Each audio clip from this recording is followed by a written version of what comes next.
About 3 weeks ago, we have set up this unheated South American Riparium, and ever since I've made a few changes and a few adaptations to this setup. So in this video, I will take you briefly through all of the things that happened to this tank ever since, and of course, I would enjoy your comments on whether you think this tank looks better than it used to be before, and whether anything else that needs to be done to change this tank. Let's start with the underwater part of this tank. I'll talk about the repairing part of this tank a bit later, but let's start with the underwater part.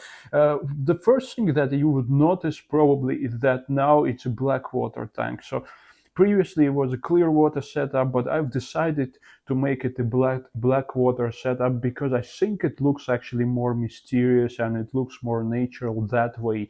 Also, all of the fish that I have in this setup are actually Blackwater species. They would also be more comfortable in a Blackwater setup.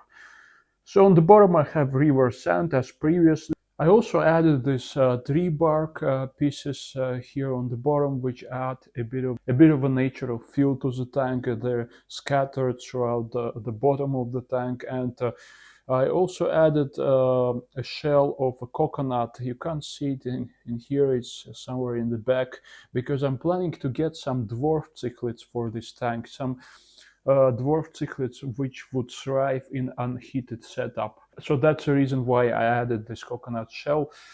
I've also slightly changed the population of this tank, because previously I had here a group of emerald brochis, and they're perfect fish for unheated setups, but I realized that they're slightly too large for this tank, because brochis are very chunky and very large fish, and this is a relatively small tank, so they are probably very bit too large for it. Also, I had here several bloodfin tetras, and I still have a few of them left in here, but I lost quite a few of them as well because they appear to be quite inactive jumpers. I knew that this is an open top tank and that fish can potentially jump out, and that's why I've added this thick layer of floating plants on top of this tank. But nevertheless, I think 3 or 4 of those bloodfin tetras have managed to jump out through this thick carpet of floating plants. I don't know how they managed to do that, but they definitely did so. I only have a few of them left. And yeah, so instead of the fish that I have removed from here, I added here several Serpotetras and a group of black neon tetras from my other tank. This is still an unheated room temperature setup, so it stays at about 22 or 23 degrees Celsius, which is a room temperature, and it's absolutely fine.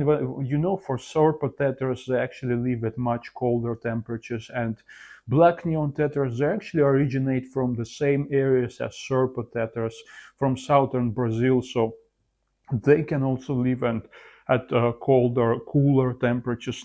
Yes, so now I have these 3 species of fish living here quite harmoniously, and as I've said, I'm planning to add here possibly a pair of dwarf cichlids, either Pistos or something else, that will add some sort of activities to the bottom of the tank, because all of these fish are kind of a middle layer or surface swimmers, and there's not much happening on the bottom of the tank. Let's look at the upper part of the tank now. Well, certainly floating plants have been thriving here, and there's a lot of different floating plants actually. There are some Amazon frog beets, lots of Richium moss, lots of duckweed.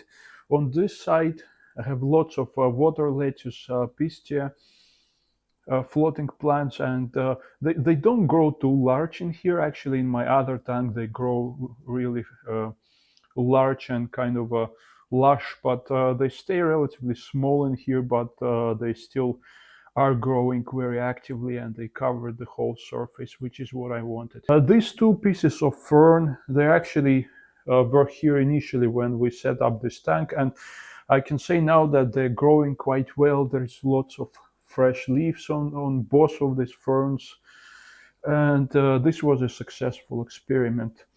Behind we have this parlor palm, which is also growing actually. I've seen some fresh leaves on it somewhere down there. So yeah, it is also successfully adapted to this condition. Here in the back, I've added something new. This is an anthurium actually, and I had it in another tank and it didn't get enough light in that other tank, so I moved it in here because here it's right under the lamp, so it should get enough light potentially. It's not fully growing with its roots in water. Actually, I kind of planted it on this piece of bogwood. Its roots are covered with sphagnum moss, and in addition to that sphagnum moss, I kind of added a layer of tree bark. So you can see probably from the back, some roots of the Santhurium, they actually reach water, so they are underwater, but other roots, they kind of growing covered by sphagnum moss, and there's water that's being pushed through the spray bar of my canister filter through the roots. The other new addition to the riparian part of this tank that I've made is planting all of this Christmas moss, Brazilian Christmas moss, on driftwood, and also creating this some sort of a bridge-like structure. This is actually a piece of bogwood which I kind of placed in between the walls of the glasses of the tank and this larger piece of bogwood. It's all covered with Christmas moss, and previously this piece of bogwood with all of the moss on top of it was growing immersed underwater. So it has taken me quite a few efforts to get it established to grow above water. And the same goes for this moss. Actually, previously it was growing underwater, and now it's growing above water. Normally, when you want to adapt your plants to growing above water, if previously they were grown underwater, it takes quite a few efforts to make sure that they don't dry up and that they get sufficient amount of humidity and sufficient amount of water in order to keep them moist during this transitional period. Eventually, they will get used to growing outside immersed, and they will actually thrive in these conditions because there's more CO2, there's more light, and there's also probably more favorable conditions than underwater. But eventually, these plants are going to get used to growing in these above water conditions, and you can see this Christmas moss is already growing. There is lots of fresh leaves popping up. The most important thing to ensure is that it doesn't dry up, that there is some sort of moisture either on the lower part of this moss or just kind of dripping from above. In my case, I have a spray bar in the back of the tank here.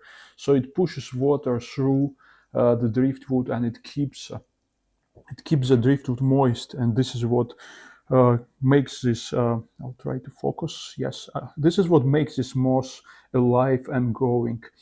A very similar situation is here because the lower part of this bogwood is underwater, so the bogwood is wet, and because it's wet, it provides a sufficient surface for the moss to colonize and grow on. So hopefully this will turn into a very beautiful carpet of moss, which will kind of thrive. And as soon as this moss gets established, it actually grows upwards. So there will be these stems, or this tiny stems of Christmas moss going upwards.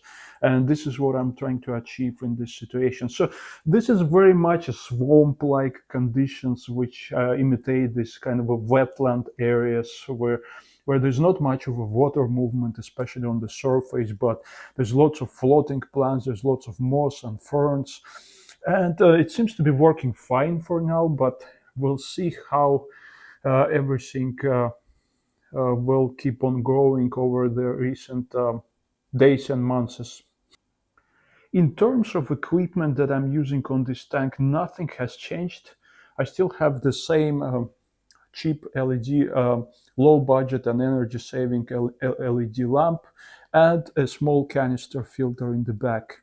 So this was just a brief update, and I certainly appreciate your opinions on whether this tank looks better as a Blackwater or previously as a Clearwater setup. And yeah, basically that's what it is. I'm so far very happy with this setup because this is a really low energy, low maintenance setup, which looks very natural, which doesn't take too much time in terms of maintenance.